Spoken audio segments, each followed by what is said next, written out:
Hello everyone, Assalamu alaikum. Welcome back to my new lesson. Hope that all of you good by the grace of Allah. This is Mohima Akhtar, your study friends. We will learn together, inshallah we will enjoy. আমরা একসাথে ইংরেজি শিখছি এবং অনেক improve করছি আলহামদুলিল্লাহ. Today in this video I would like to share 10 appropriate preposition. আজকের লেসনে share করব 10টি উপযুক্ত প্রিপোজিশন সম্পর্কে যেগুলো আমরা সব সময় ভুল করে থাকি। আশা করি আজকের লেসনটা দেখলে আর এরকম ভুল হবে না। তাহলে শুরু করা যাক। কিছু নির্দিষ্ট শব্দের পরে কিছু নির্দিষ্ট প্রিপোজিশন ব্যবহৃত হয়। আজকের লেসনে শেয়ার করব 10টি গুরুত্বপূর্ণ প্রিপোজিশন সম্পর্কে। নাম্বার 1, ইন্টারেস্টেড অর্থ আগ্রহী।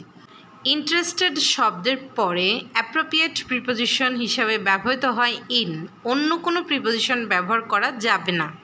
যেমন I am interested in healthy food, আমি স্বাস্থ্যকর খাবার খেতে আগ্রহী। I am interested in this topic, আমি এই বিষয়ে আগ্রহী। He is interested in painting, সে চিত্রকলায় আগ্রহী। একটু লক্ষ্য করলে বুঝতে পারবেন এখানে প্রত্যেকটা সেন্টেন্সে প্রিপোজিশন ইন ব্যবহৃত হয়েছে, অন্য কোনো প্রিপোজিশন ব্যবহার করা হয়নি। নাম্বার 2, গুড অ্যাট দক্ষতা। দক্ষতা প্রকাশের ক্ষেত্রে গুডের পরে অ্যাট প্রিপোজিশনটি ব্যবহৃত হয়। এখানে অন্য কোনো প্রিপোজিশন ব্যবহার করা হয় না। যদি ব্যবহার করা হতো তাহলে পুরোই ভুল হতো। যেমন I am good at English, আমি ইংরেজিতে দক্ষ। They are good at playing football, তারা ফুটবল খেলতে দক্ষ। He is good at organise events, সে ইভেন্ট আয়োজনে দক্ষ। সবসময় দক্ষতার ক্ষেত্রে গুডের পরে অ্যাপ্রোপ্রিয়েট প্রিপোজিশন হিসেবে অ্যাট ব্যবহৃত হবে। Number 3, bad. গুডের মতো ব্যাডের ক্ষেত্রেও অ্যাট প্রিপোজিশনটি ব্যবহৃত হয়। অদক্ষতা প্রকাশের ক্ষেত্রে অ্যাপ্রোপ্রিয়েট প্রিপোজিশন হিসেবে ব্যাডের পরেও অ্যাট প্রিপোজিশন ব্যবহার হয়ে থাকে। যেমন she is bad at keeping secret, সে গোপনীয়তা রাখতে অদক্ষ। He is bad at making decision, সে সিদ্ধান্ত নেওয়ার ক্ষেত্রে অদক্ষ। He is bad at time management, সে সময় ব্যবস্থাপনায় অদক্ষ। অদক্ষতা বোঝাতে সবসময় ব্যাডের সাথে অ্যাট প্রিপোজিশনটি ব্যবহৃত হবে, অন্য কোনো প্রিপোজিশন ব্যবহার করা যাবে না।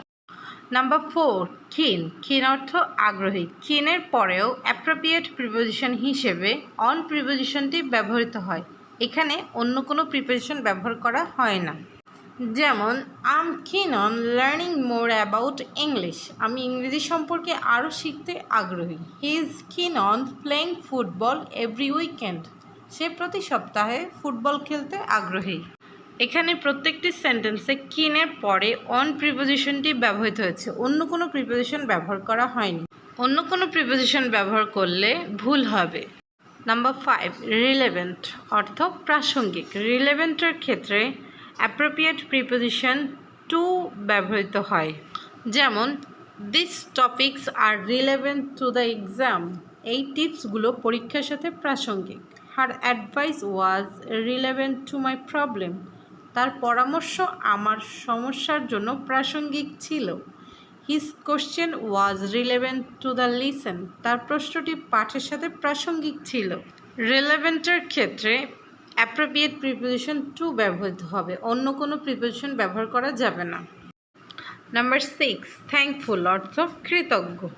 থ্যাঙ্কফুলের ক্ষেত্রে অ্যাপ্রোপ্রিয়েট প্রিপোজিশন টু ব্যবহৃত হয়। যেমন I am always thankful to my Allah, আমি সবসময় আমার আল্লাহর কাছে কৃতজ্ঞ। I am always thankful to good health, আমি সবসময় সুস্বাস্থ্যের জন্য কৃতজ্ঞ। থ্যাঙ্কফুল অথবা কৃতজ্ঞতার ক্ষেত্রে টু প্রিপোজিশন ব্যবহৃত হবে, অন্য কোনো প্রিপোজিশন ব্যবহার করা যাবে না। নাম্বার 7, স্পেন্ড অর্থ খরচ করা। স্পেন্ডের ক্ষেত্রে অ্যাপ্রোপ্রিয়েট প্রিপোজিশন হিসেবে অন ব্যবহৃত হয়। যেমন I will spend my money on buying some clothes, আমি কিছু জামা কাপড় কেনার জন্য আমার টাকা খরচ করব। I will spend my money on travelling, আমি ভ্রমণে আমার টাকা খরচ করব।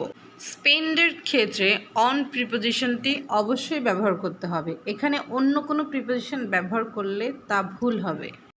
নাম্বার 8, capable অর্থ সক্ষম। capable-এর ক্ষেত্রে অ্যাপ্রোপ্রিয়েট প্রিপোজিশন হিসেবে অফ ব্যবহৃত হয়, যেমন the team is capable of completing the task ahead of schedule. দলটি সময়সূচির আগে কাজটি সম্পূর্ণ করতে সক্ষম।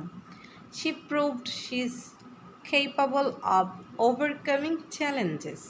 তিনি প্রমাণ করেছেন যে তিনি চ্যালেঞ্জগুলি অতিক্রম করতে সক্ষম। সক্ষমতার ক্ষেত্রে কেপাবলের পরে অ্যাপ্রোপ্রিয়েট প্রিপোজিশন হিসেবে অফ প্রিপোজিশনটি ব্যবহৃত হয়। এখানে অন্য কোনো ধরনের প্রিপোজিশন ব্যবহার করা যাবে না, সেক্ষেত্রে ভুল হবে। নাম্বার 9, স্লো অর্থ ধীরগতি। স্লোর ক্ষেত্রে অ্যাপ্রোপ্রিয়েট প্রিপোজিশন হিসেবে অ্যাট প্রিপোজিশনটি ব্যবহৃত হয়, যেমন he is slow at solving math problems. সে গণিত সমস্যার সমাধানে ধীরগতি।